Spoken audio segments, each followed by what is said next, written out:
Now we're just running off into the boil kettle slowly, and we are starting to bring in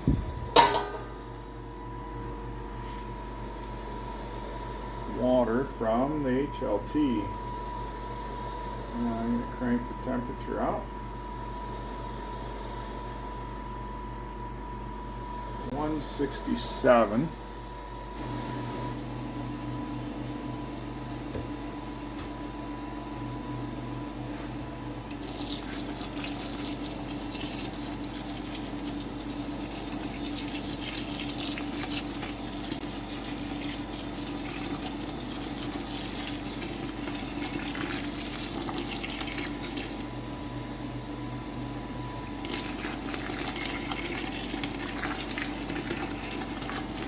Just like to rinse the grains down with the hose like that, stir them up a little bit, make sure we get all the sugars out of them. 167 degree water. Slowly run it off into the boil kettle.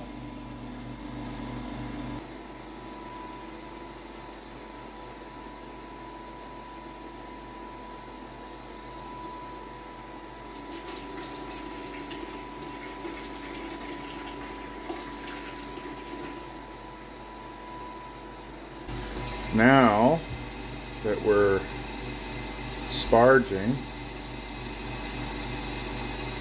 we start to get the Herms coil out of the water. But if I hadn't have boiled the strike water in the boil kettle and run it off into the mash as our mash water, I would have had to fill this up with water that I boiled on the stove, so that I don't drastically change the temperature. If I just added tap water to fill it back up, that would have dropped the temperature. So I keep this full at mash temperature, strike from there, mash in there through the Herms coil in here, and then when I go to sparge, I use water off of there. Raise the temperature to 167, fill up in the mash tun, and make sure we got our 7.4 gallons in the boil kettle. So these Inkbird PID controllers are, for the price, you can't beat them. Well, the camera's making it look like it's flickering, but I just want to change the temperature. I want to bring it up to boil. So we just move it over. That'll boil, but I just usually set it at 212. And then what you can do with it,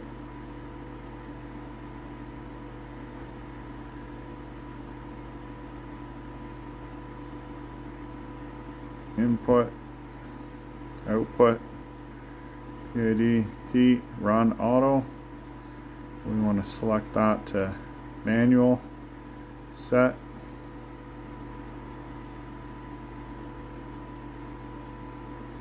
Now that we're here, we can turn the power down so that we don't caramelize on the elements. So I like to bring it down to about 70%.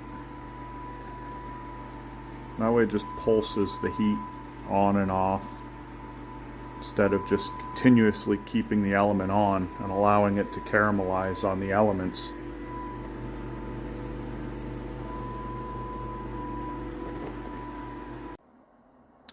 There we go. Pump ran dry right at 7.4, 7.5 gallons.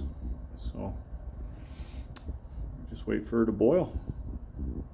Add our 1 ounce of hops. Time to start cleaning. Well, we're at 60 minutes.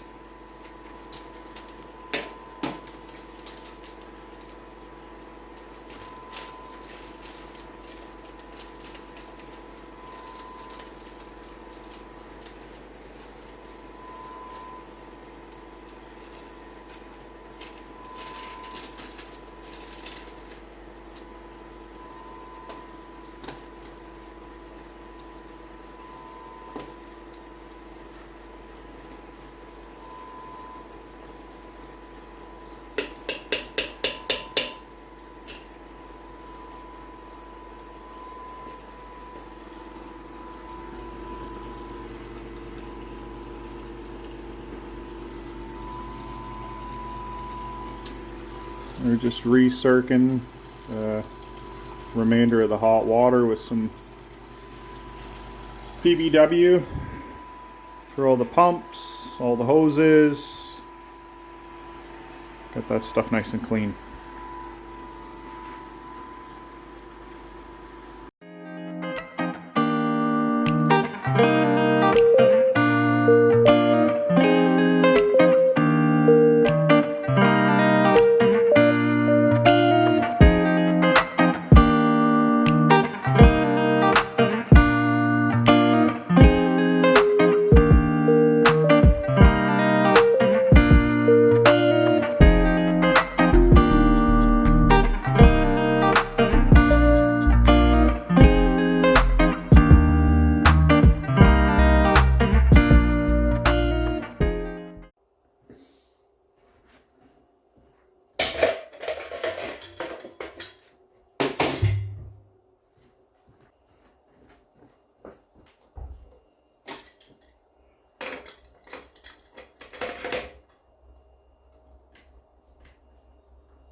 Sanitizer.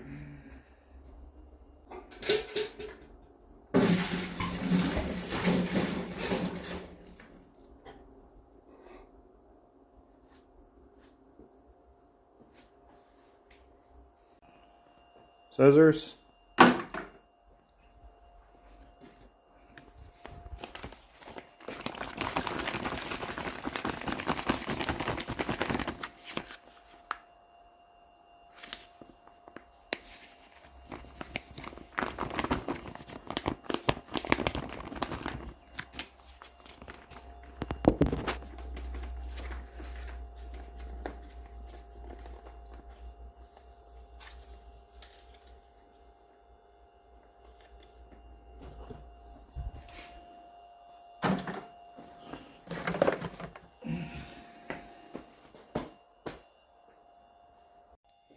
So that's 25 minutes to bring it down to pitching temperature.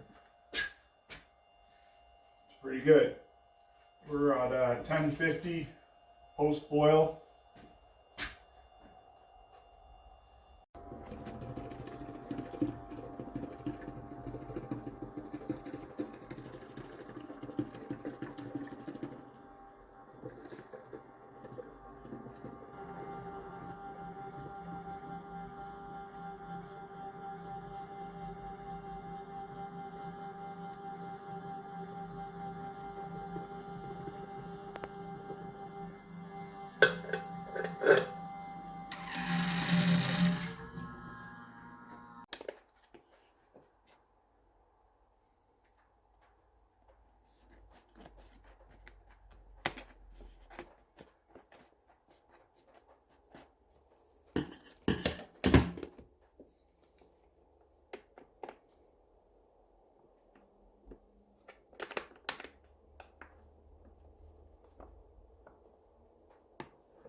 I will run a blow-off tube on this for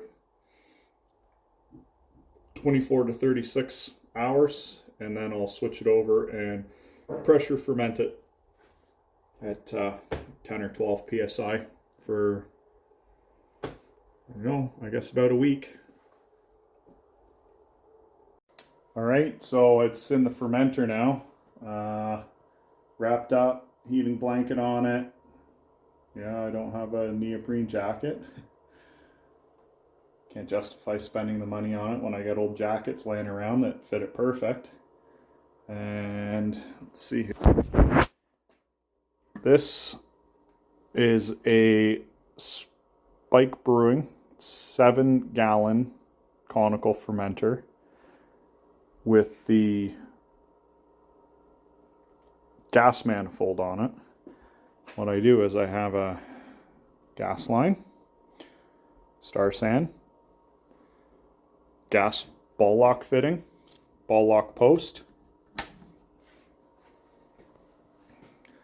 There's your blow off line.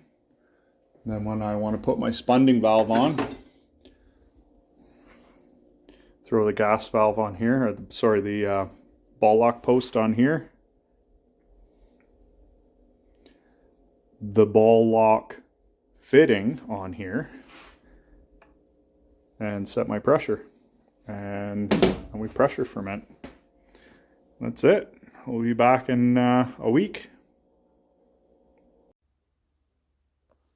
Pitch black now, 7 o'clock in the morning.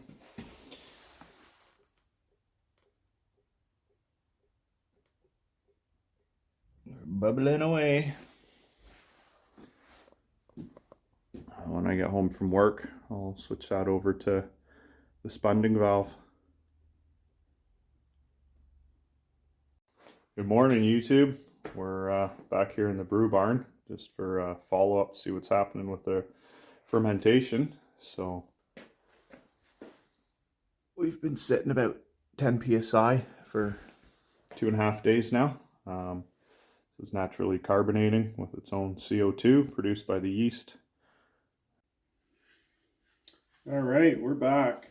It's been it's Sunday now. It's been fermenting since Wednesday night, Wednesday afternoon. I did about 36 hours on a blow-off tube, and the rest of the time it's been on this spunding valve, and it's maintaining 12 psi. So I'm going to purge a keg now with the CO2. So I gotta empty the star sand out of my keg.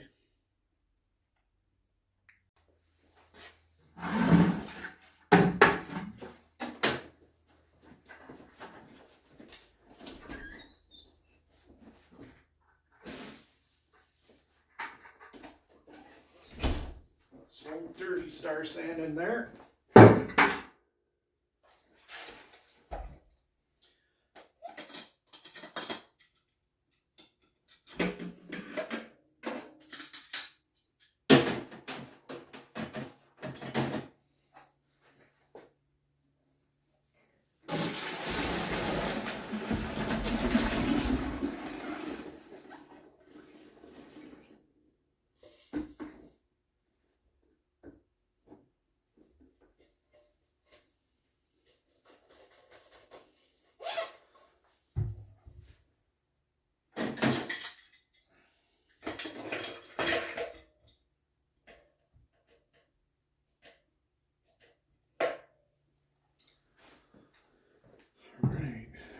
So I have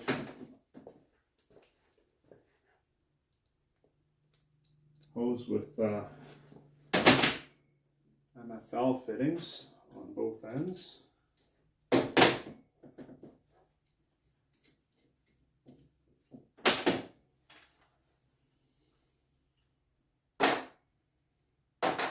So set up here. Make sure the gasket's in it.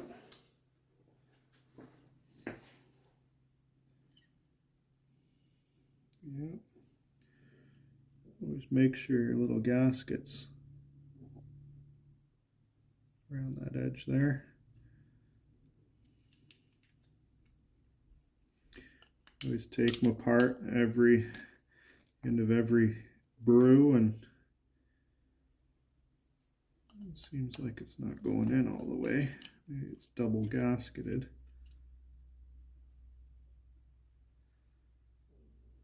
Nope, just the way it is.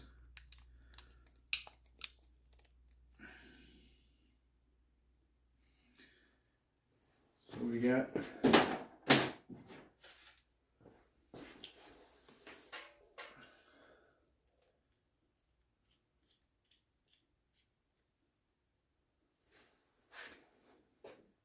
beer on one.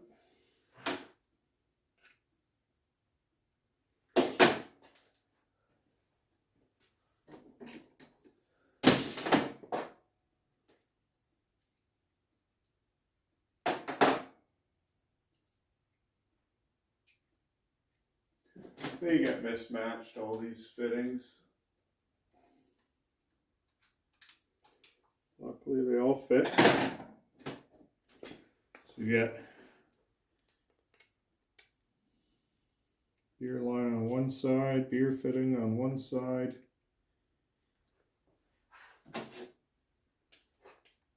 Gas fitting on the other. Dumping in some sanitizer.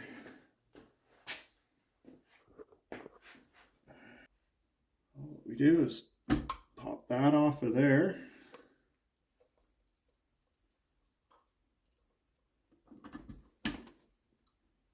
Gas line fitting there. Other end goes to outpost.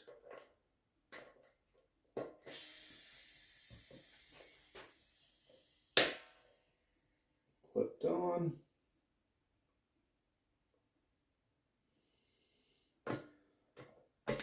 Spunding valve on. Purge.